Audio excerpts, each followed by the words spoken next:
Mr. Landaker, what kinds of changes need to happen at PEC to make it easier for families struggling financially or with health needs to keep the lights on? That's a good question, and I can tell you that we already have a member assistance program. We set aside about $500,000 a year for member assistance. We've had, over the last year, we have brought down our bad debt write-off by 50 to 60% through steps to help people get their bills paid. People who fall on hard times for a short period of time need to be helped. And there are agencies in the communities that we serve who assist us in identifying these people and helping them. This isn't permanent welfare. This is a bridge to get people by until they can make their payments. And I strongly support that program. Thank you. Ms. Rogers, what kinds of changes need to happen at PEC to make it easier for families struggling financially or with health needs to keep the lights on? Some of those changes are already enacted within the co-op. I've been talking with management for about 4 years about looking at other ways to utilize our co-op principle of being like a family and reaching out and helping others by many of us voluntarily rounding up our bill each month or volunteering to make a donation that would assist those that would be above and beyond or instead of the $500,000 that is put out to various agencies. Conservation is certainly a way that we could assist. Many of these families who are needing this assistance have not energy efficient homes, and I have several ideas how to reach out in the community and assist them with more energy efficiency so that we can serve the energy that we're using and assist them in that way. There's a number of creative ways we can do this. I've been talking with management about it for the last several months, and I'm very excited about their agreement with some of my ideas, and I look forward to putting those into place as your director. Thank you.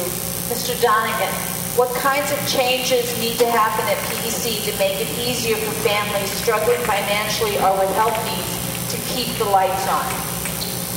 That is truly a co-op type question, and I say that because that's the type of issue that we should be dealing with. You know, if you walk around Sattler, you go out toward Blanco, you knock on the doors like I did, you don't think anybody's home because the lights are off. And you realize they're in there, but they answer the door and say, I'm sorry, you know, I can't really afford my bill, it's expensive. It was $50-something last month. Not every place is as affluent or as blessed as the citizens of Wimberley, let me tell you. I would say that if anybody has a health issue, they should be exempt or it should be capped. I don't know if that exists now. I do not believe it does, but I would want to institute a program that if anyone has a medical need, that goes without saying. I think everybody would be in concert with that. Thank you. Mr. Cantu-Withoff, what kinds of changes need to happen at PEC to make it easier for families struggling financially or with health needs to keep the lights on? More training for the members. I know this sounds strange, but I believe PEC has to take the leadership in helping us learn how to conserve energy in our homes. For example, we need to teach our members how to save the existing energy and get more out of it. Improving the ductwork in their homes, making sure it doesn't have any leaks, making sure that there's educational efforts. We need an educational effort. It's easy to say we want our builders to do this. The builders are not going to do that, as I see it. The person or the future homeowner has to tell the builder what it is they want. But we need to train the future homeowner to know what it is to ask for. How do you save energy? We need to arm them with this knowledge. Thank you. Mr. Cantu-Withoff, what are your goals for PEC and what still needs to be done to ensure it is accountable? Well, like as I mentioned, we need more increased transparency. in our operation of the board decision making. We need to be able to talk more to our members, improve two-way communication, not tell you what it is we're going to do, but what do you want us to do? And we need your help on this. We can't do it alone. I mean, the board is there, but we need your help. You tell the board what it is we want us to do. What other things do I have? Obviously, working to continue to bring down electrical costs. And you might look at renewable energy and look at a cheap fossil fuel thing right now. But imagine the cost to clean up our polluted water later, or our polluted air later. And beautiful Wimberley will have to lose some of its water. We don't want that. Thank you. Mr. Donegan, what are your goals for PEC and what still needs to be done to ensure it is accountable?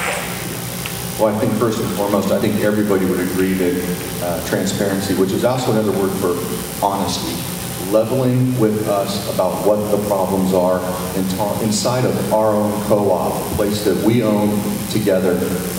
The PEC is in debt, a tremendous amount of debt. And until that debt is paid down, we're not going to have the ability to borrow money at a better rate. When that happens, then we can lower the electricity costs just off of some financial moves. That would be one of the goals immediately. The second thing is, I would want to make sure that it remains an independent entity. I'm not sure how many people are aware, but there was a vote recently to unionize the workforce of the PEC. So we're aware of that. I don't think that we want someone from Houston or Detroit or New York running our co-op. I don't.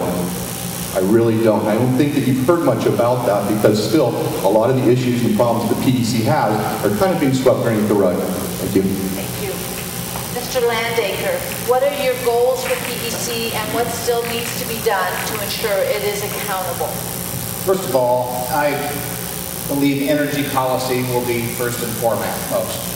There are our two biggest expense items are energy, which we purchase, and the debt which we service.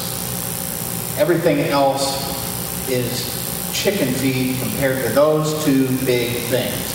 And the board must get its arms around energy policy in a way that provides us with a philosophy and a vision for the future. Covering costs, lowering costs, managing controllable costs, very big priority. Managing high technology. I'm advocating that we consider hiring a chief information officer. Improving employee management, the trust and the bond between the board, the employees, and the members. Very, very important. Better communication. And I'm being told to stop. Time goes flying up here. Ms. Rogers, what are your goals for PEC and what still needs to be done to ensure it is accountable? I think that PEC is going to be high on the radar screen still for a while due to the problems that we've been through. Obviously, democracy and transparency are essential in ensuring that we are, as members, knowing what's going on. I think the reforms are basically over. We do have a lot of challenges, and by having the good staff that we have and good managers, I think we can overcome a lot of the obstacles that may still face us. Larry's indicated our debt. I've been concerned about our debt for a long time. We've got to do something about this. We break even on the power that we buy from LCRA. I'd like to talk to you more, time is out. I want to address Michael's things. We do have an ability to identify our members who are medically challenged and would be impaired if they've lost their power, and their power will not be discontinued. That is in place. The co-op has been for a while. Thank you. Ms. Rogers, why aren't PEC lines not required to follow the road right-of-way? I'm sorry, repeat that question. Why aren't PEC lines not required to follow the road right-of-way? I don't think I can answer that question. I was not aware that we weren't required. Tiffany, you got the answer to that?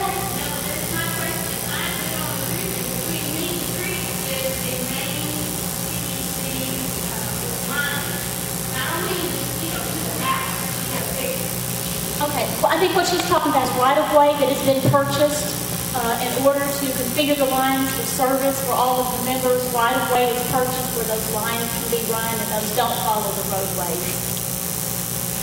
I think that's standard procedure in all utilities. Okay, Mr. Landaker, why are PEC lines required to follow the road right-of-way? With respect to Kitsy's question, that's a fairly specific question. I can't answer that in a case-by-case basis.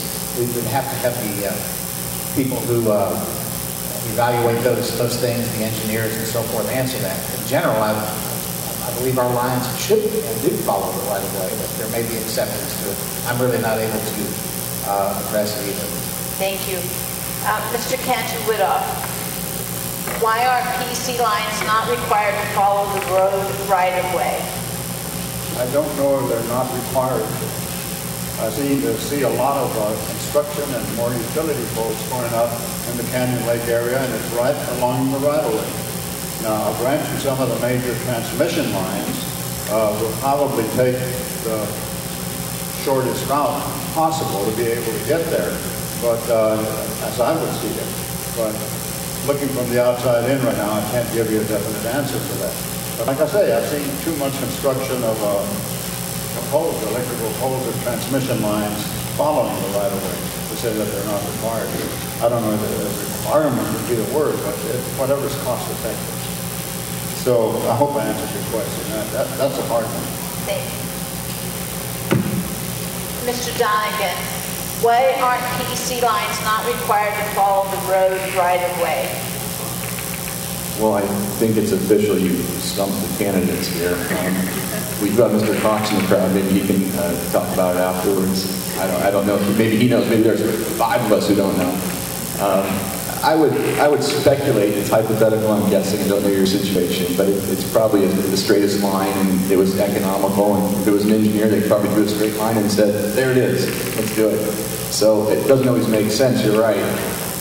Was it something recently that was done? Oh, from the 30s. Okay. Okay. Yeah. Yes, sir. No, let's continue this after. Okay. Yeah, I really don't have an answer for that. I think we'd have to just pick up the phone and go look and ask the question. Or maybe it's not even the right place. Who knows? It's been a long time since the 30s. Thank you. Okay.